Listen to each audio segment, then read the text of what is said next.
सलाम वालेकुम भाभी। वालेकुम अस्सलाम हारून। दरअसल मेरा दिल कर रहा था तो मैं यहाँ आ गई। अंदर आइए। ये बैग मुझे दे दें। चलो यामुर, जूते उतारो।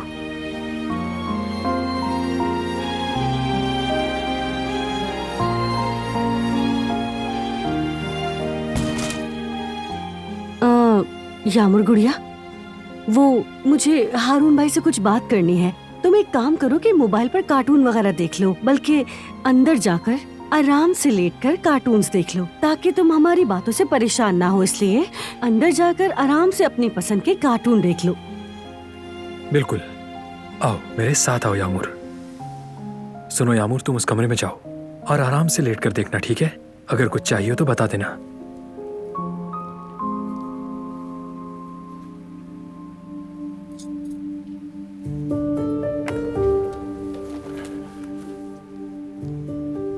माफ करना मुझे हारून, मैं ऐसे ही मुंह उठाकर आ गई, मेरे पास कोई और रास्ता नहीं था।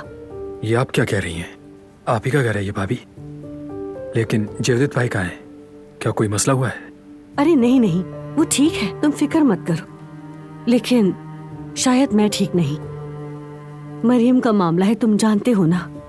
हाँ मैं जानता हूँ भाभी। इसलिए यामुर को तुम्हारे घर लेकर आ गई। तो मतलब घर में किसी को नहीं पता ये? नहीं। लेकिन आपने ऐसा किया क्यों? तो मैं और क्या करती हारून? अगर मैं ये ना करती तो वो यामुर को उसके हवाले कर देते। मुझे हर वक्त यही कहते हैं कि वो यामुर की सगी माँ है। क्या मतलब?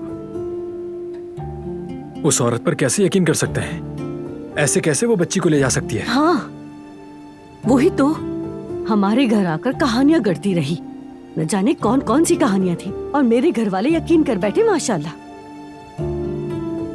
सही या गलत क्या है कोई फर्क नहीं पड़ता। यामुर वैसे भी उसके साथ कहीं नहीं जाना चाहती, इसीलिए मैं अपनी बच्ची को यहाँ लेकर आ गई। तो अब होगा क्या? वही तो, इजाजत हो तो मैं अपनी बेटी के साथ कुछ दिन यहाँ रह लूं, फिर हम यहाँ से जर्मनी चले जाएंगे। लेकिन हारून देखो, जेवदत या घर वालों में से किसी को भी ये बात पता ना चले, वरना वो हमें आके यहाँ से ले जाएंगे। तुम अच्छी तरह जानते हो। लेकिन भाभी, मैं ये बात जेवदत भाई से कैसे छुपा सकता हूँ? अगर उन्हें पता चल गया तो? ये तो है, सही कह रहे हो। इस तरह तुम्हारी दोस्ती को नुकसान पहुंचेगा, इसलिए यही बेहतर है कि मैं कोई और जगह देख लूं। ठीक है भाभी, आप रुक जाएं जरा।